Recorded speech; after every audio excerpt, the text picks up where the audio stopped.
Welcome, everybody, to the STL Scoreboard Podcast, Episode 1. I'm Reese, your host, alongside Jack. And today we're just going to jump right into it. Long time in the making, but we finally made it for the first podcast of the year. So first off, we're going to start off with the Cardinals. They got the sweep over the weekend against the Guardians. Did you catch any of the game? I did, yeah. I watched the game over on Saturday. It was a good fight. They played very well. Yes. Pitching looked great. Honestly, they look really good right now, and they're really exciting to watch. So next we're going to get into, they're only 3.5 games out of first place currently. The Cardinals sit there behind the Brewers, behind the Brewers, and the Cubs are obviously up in front. It's going to be a tough road, but I think they can get it done. Yeah, definitely. I think, obviously, the Cubs, we hate to say it, but they look solid. Yeah. And so we're still contenders in the NL Central, but worst case scenario, we'll shoot for the wild card, and we just got to keep playing good ball, and we'll see what happens. So the first question I have for you today is this rotation sustainable? Do you think, there's fans out there who talk about, the Cardinals need to go out there and get pitching.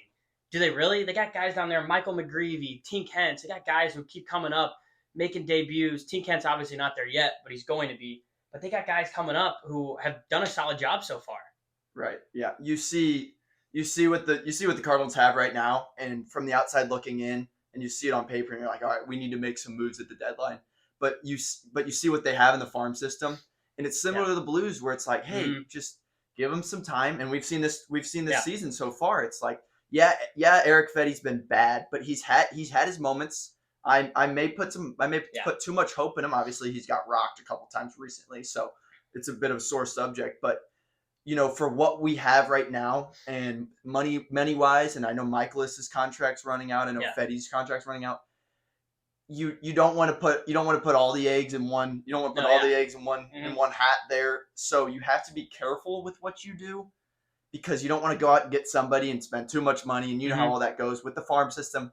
I think you just got to stay patient. And all things considered, what we have right now, and when Sonny Gray's been pitching how he's pitching, I'm okay with the rotation. I think this rotation's been great so far, and I think it's surprised a lot of fans out there. You got guys like Eric Fetty, who he's been struggling really as of late, not doing too hot. But do you move from him at the deadline? Do you try to sell him? What's the key there? Right. I know we got him on 1 year for pretty cheap. Yeah. And I mean, he was an all-star up in the MPB or overseas. Yes, so overseas. He was a very great player. And he's come here, obviously went to the White Sox. We get him at the deadline. And let's go into that trade. So, they had the Cardinals let go of Tommy Edman to the Dodgers.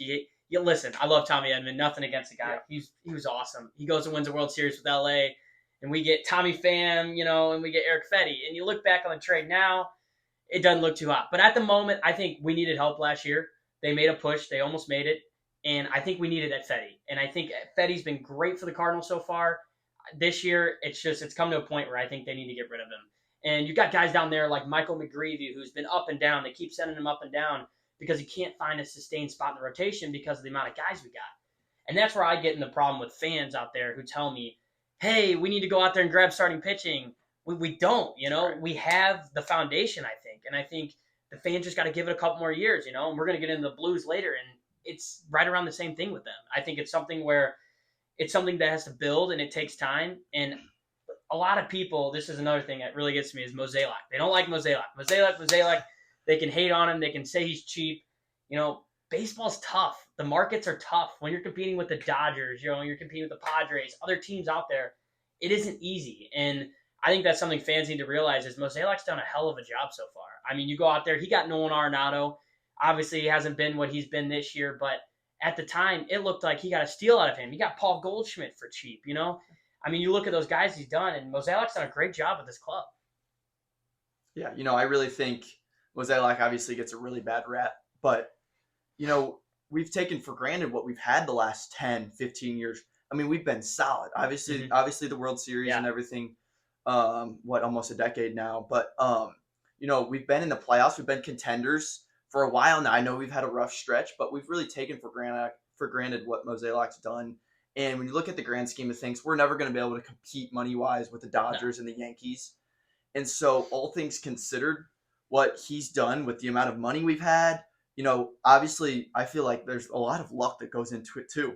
I mean, how do you know that Edman's going to go play so well like he did over there? And Tommy. And he was great here. And don't get me wrong, they tried. They got Fetty was great for the White Sox. I mean, he had a solid 3 to 4 ERA. Right. I mean, he was a guy that would come in and do some damage, but obviously it's not turning out this year, and that's kind of where we're at. Right. And Arenado's struggling. Yeah. So, I mean, you can't predict those things. On paper, or Arenado's great, Goldschmidt's great. You can't predict them struggling. So, overall, he's done a good job. I feel like the cookie just hasn't hasn't really crumbled the way we. And that's where I think John Mozeliak, has done a great job with his club. And I hope when, Chaim Bloom comes in and takes over his job within the next years and oversees him, I hope they come in and they do something at this deadline. I wonder what they're going to do at the deadline. I think it's really interesting because a lot of people say sell pieces, sell people, but you're going to be about 3 to 6 games out of a wild card spot, or maybe in a wild card spot at the time. So, do you think they should do anything at the deadline? I think you just keep on playing it by ear, right? If the Brewers keep playing good baseball, maybe we drop a few games, then you could start thinking about it. But the season, what we've made out of what we've had, type of thing. I mean, you keep looking at what the Blues did, right?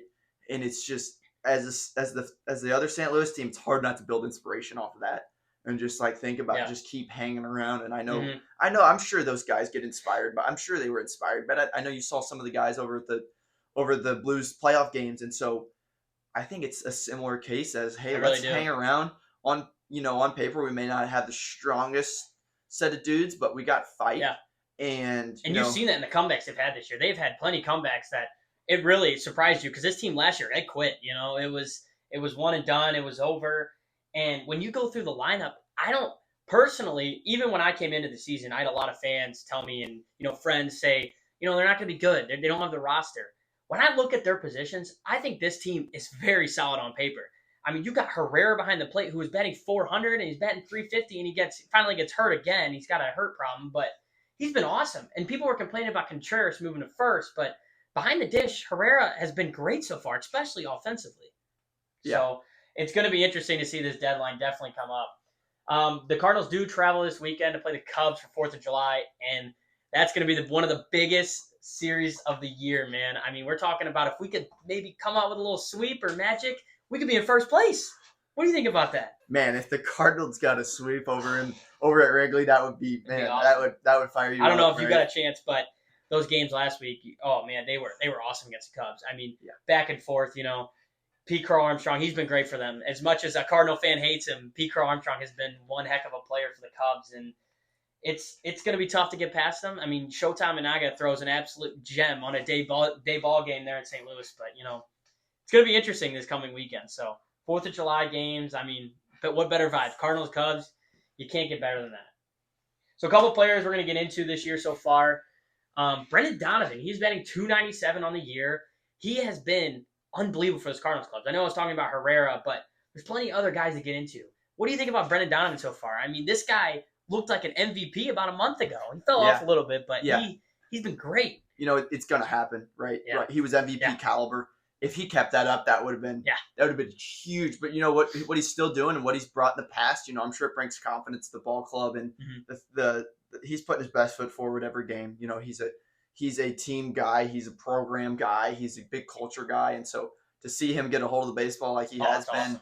He's still been great. We talked about how he's maybe not MVP caliber anymore, but and it's hard to win the MVP nowadays. You got guys like Judge in the AL who compete. Cal Rowley's been on a tear out there, but I mean the NL is still just as hard out there competing. I mean, you got Shohei Ohtani. It's like he's never going to be the MVP, but for this ball club, he has really turned this team around, and I've heard he set the standard really for all these young guys coming in. He's helped them along and really, really strived to be great. Next, we're going to talk about Jordan Walker. So Jordan Walker lately, he got sent down again, and he's been battling injuries. Batting .210, 3 home runs. He's supposed to be a power guy. He comes into your organization, high hopes on this kid. They had him in the Juan Soto deal. The Cardinals were talking with Soto when he was on the Nationals, trying to trade him, but they held back a little bit with Walker, and that's just because of how much they thought of this kid. But is it time to give up on him, or what's the deal? It almost feels like you've put so much into him now that it's hard. It's hard to tap out now. You just gotta keep. Yeah. You just gotta. And it's hard to give him playing time because you're trying to win ball games, and he's not helping you win ball games yet.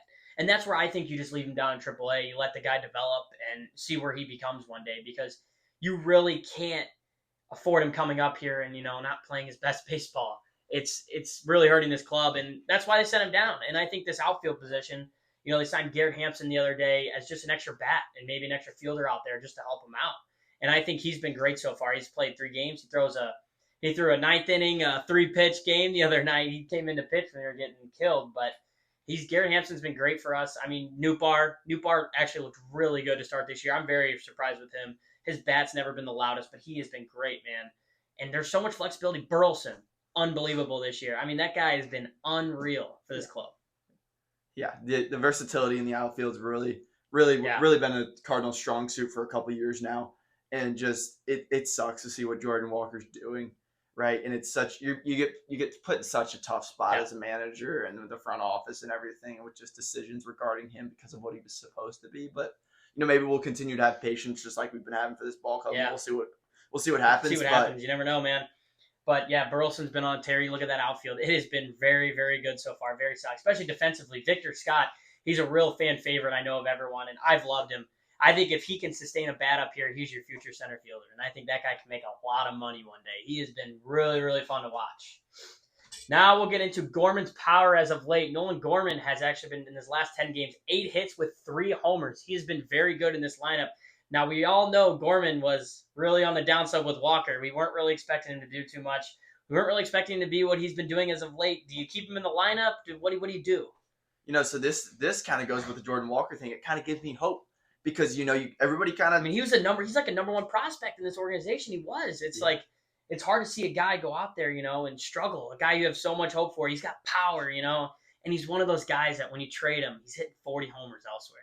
It's one of those guys where Randy Rosarena and that playoff run he had with Tampa, he's gonna go there. He's gonna hit 40 homers. He's gonna be one heck of a ball player. Yeah, it's tough, but no, I think the way he's been hitting recent, you just keep giving him the nod. And just keep giving him the opportunities, and you see if he seizes it, right? Yeah, we talked about the versatility in the outfield. If he doesn't take up the opportunity, all right, well, let's see if somebody else can do it. And just keeping him around seems like a good gig for now. But definitely. As of late, let's hopefully he can keep that up. He looks good at DH. If that outfield isn't looking too good, he can go to DH. Obviously, he's a second baseman, third base type.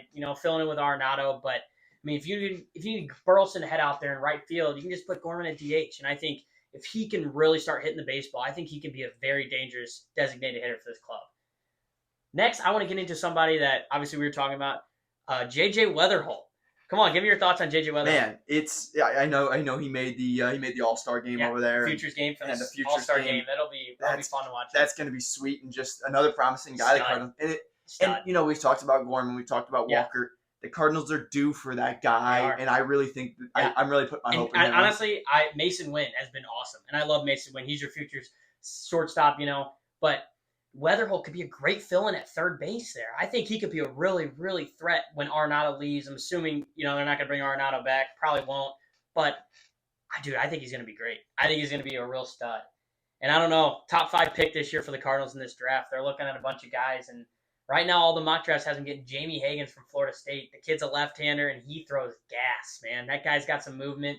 So maybe a starting pitcher this draft. We'll see. You never know. But I think this Cardinals team has lots of upside coming up. Their depth is just the one thing that blows my mind. I think they are this is the deepest Cardinal team I've seen in a while. I think there's guys there to fill in every position. And that's what I love the most about this team. And that's why when I came into the year, I had such high hopes on them. Is not because of the bad year they had last year. They were going to bounce back. I just think they're so deep at every position. I really do. I mean, first base, you got Luken Baker down in AAA. Luken Baker's been awesome. He hasn't really sustained his level up here, but it's like there's no room for him right now. They're so deep at each little position. They can, pull people up, pull people down, see who's playing, and honestly go from there. Right. What do you think about this week coming up? What do you think about the Cubs? What do you think?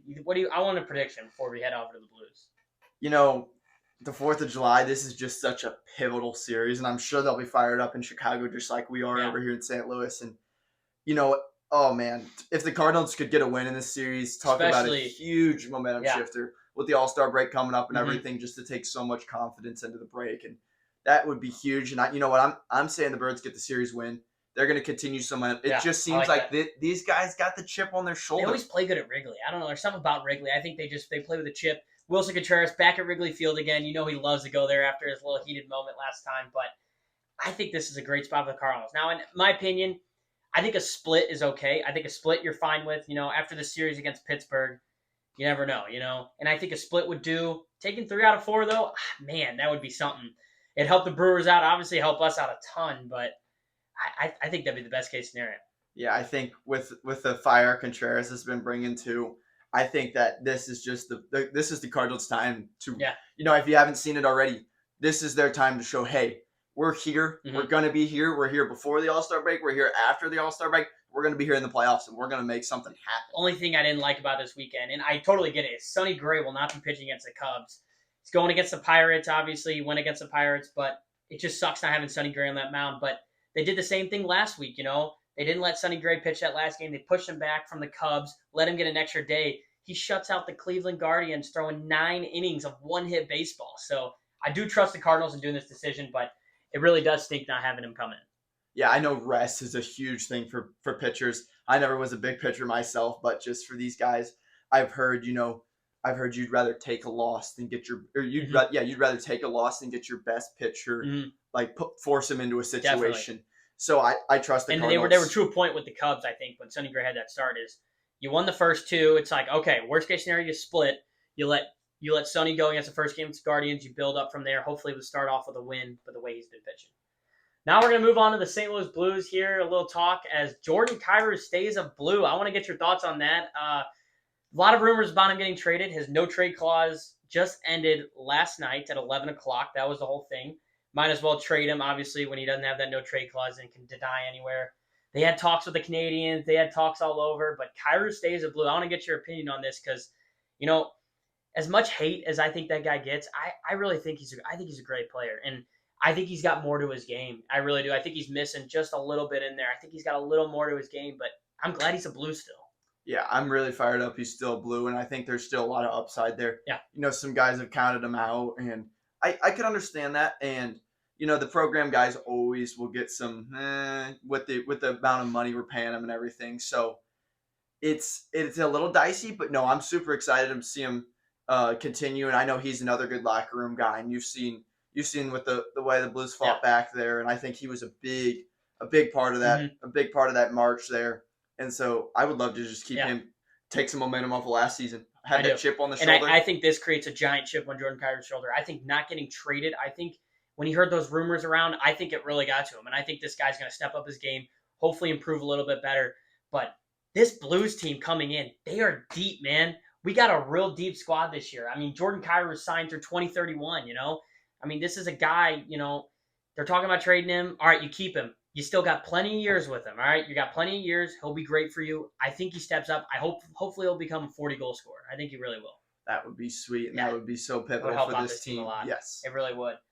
Now we're going to get into the offseason accusations here.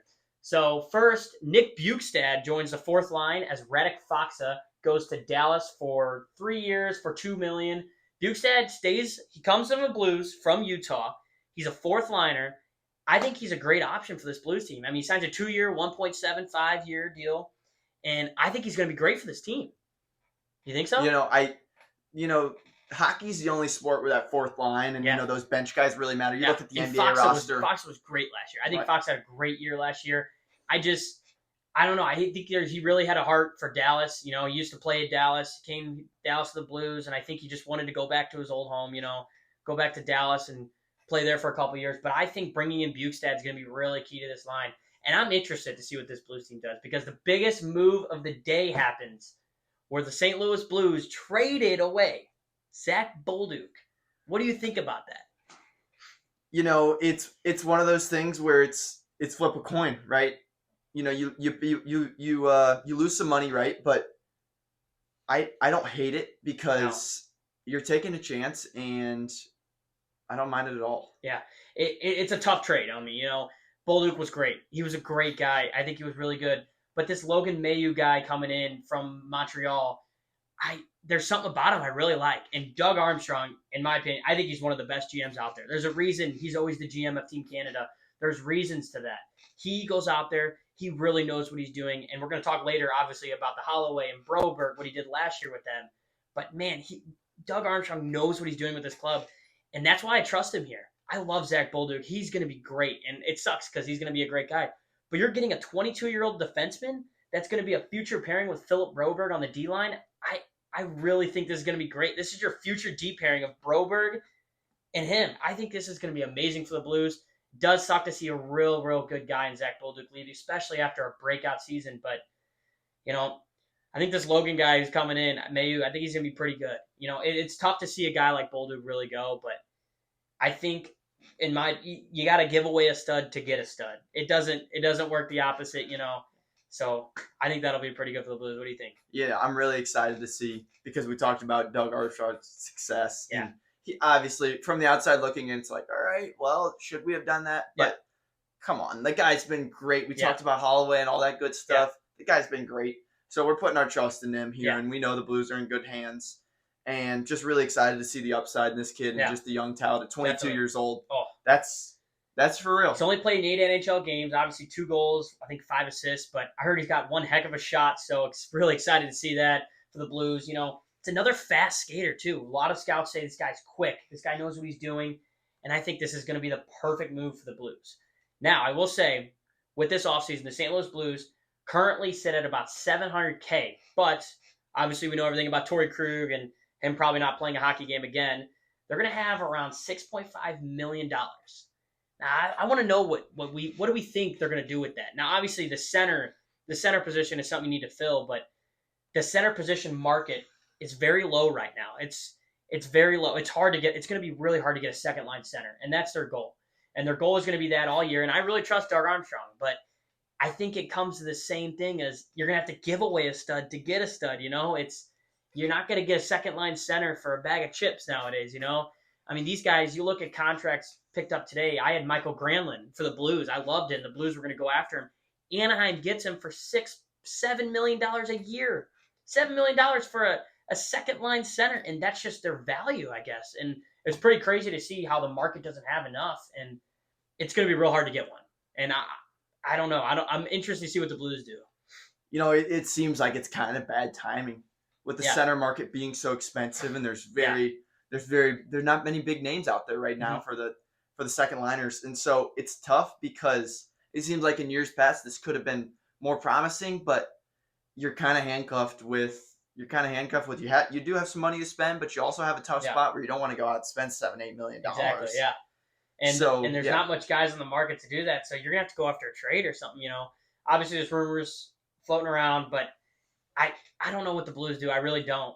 And going back to that Kyrou situation, I think a lot of fans were happy to see him go, and they were confused. Why trade Bolduc? Why the winger position for the Blues is stacked? You got so many wingers on this squad that can make it happen. I think Doug Armstrong knew that coming in. He trusts his group. And Doug Armstrong was close with Bolduc. He loved Bolduc. He drafted him in 2021. You know, he went after this kid. He took a chance on him at 18. He saw what he turned out to. And it had to be really hard to watch him leave, as Doug Armstrong loved this guy. But, I mean, got to trade a stud to get a stud. And I think this Logan Mailloux coming in, I think this guy's going to be very good for the squad. I don't think you trade a guy like Bolduc for a guy to come in just to be sent down to the AHL and not play. I think Logan is going to have a significant role this season. I think he's going to be on that second pairing with Broberg, and it's tough because you're giving away a guy in Bolduc, you know, very, very talented guy for a guy who's played most of his career in the AHL, but I think this guy's going to play a lot this year. What do you think? You know, as we've seen the young guys just, you know, just stepping into the shoes and fit in so well, I'm really excited because it just seems like some of the older guys, they just nurture them in super well, and I think this is the same scenario.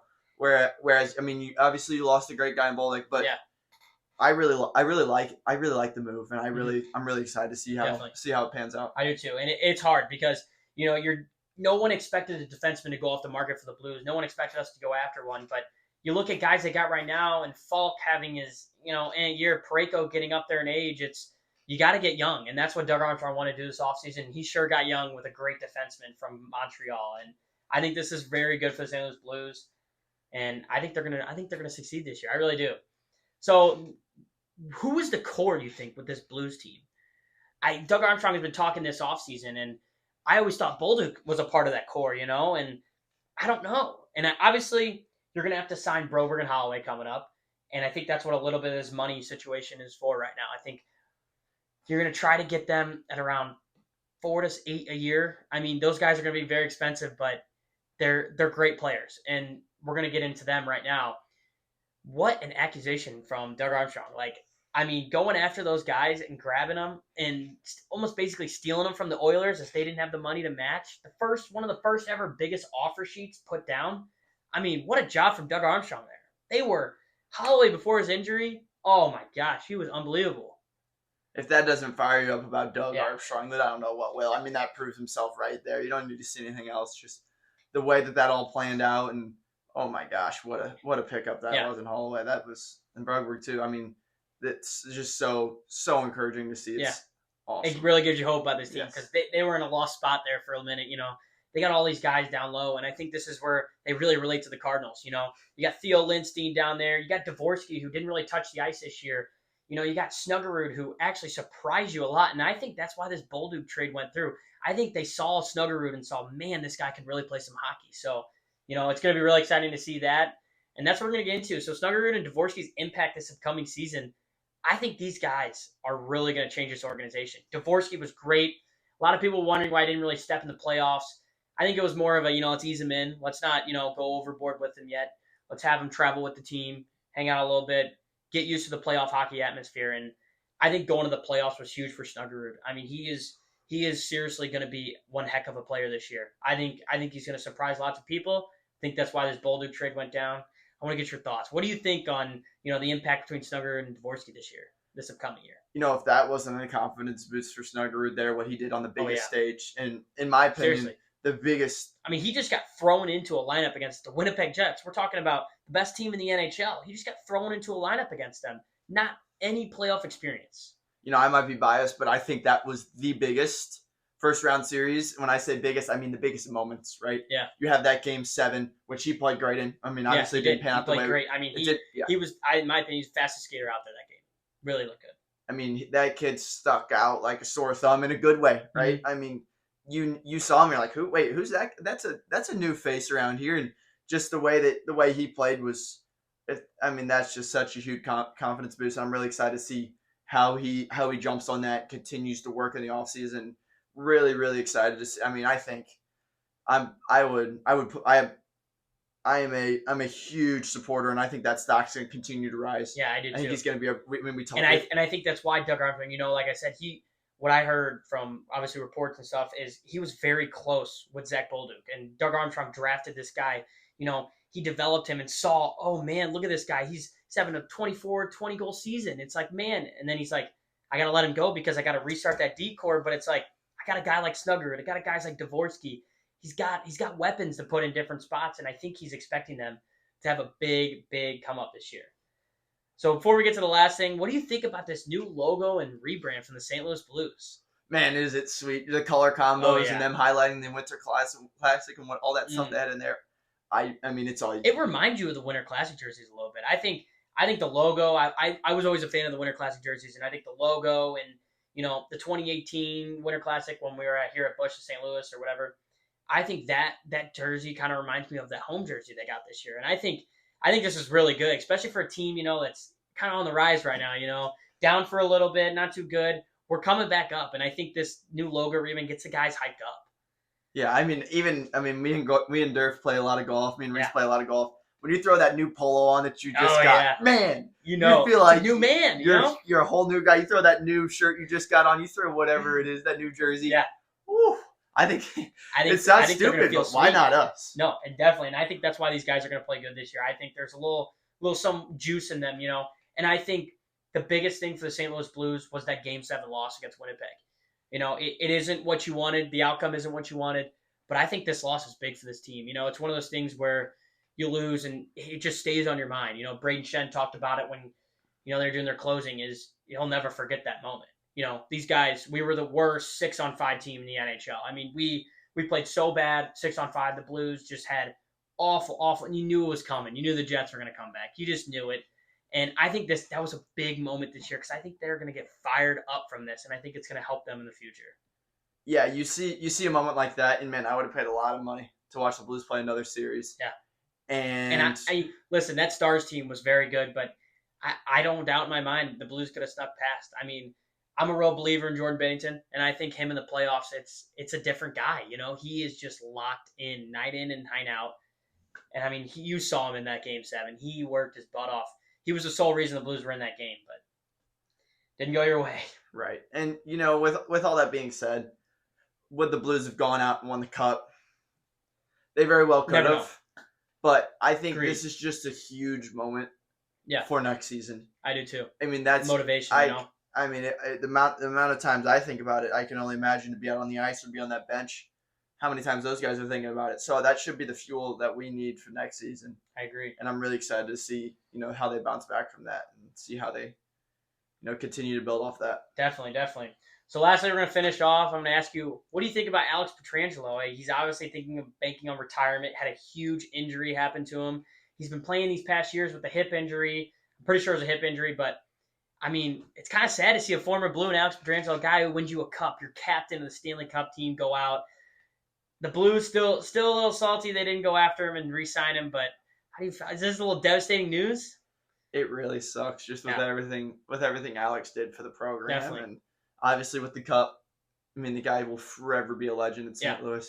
He will. I'm not sure if he's interested in going to the coaching route. I hate to even say that, right? Because I like that. I really But do. that would be sweet to get that guy on board somewhere, wherever we can. I'm not sure if that's something that's in the deck of cards for him, but to keep that guy, get that guy involved somehow with St. Louis, whether it's and I think he liked his time here. I was a little mad we didn't go after him like we should have in that offseason. I know every Blues fan was. Your captain, the guy that won you the Cup, your future defenseman, you let him walk, and I didn't like that. They didn't match the price. They didn't get close, and it sucked to see a guy like Pietrangelo go. But you know what? Maybe it was for the best. You look at the roster now. I think this Blues team is going to be very successful this season, and I'm excited for everything to come. All right, well, thank you for tuning in to episode 1 of the podcast. We'll catch you guys next time.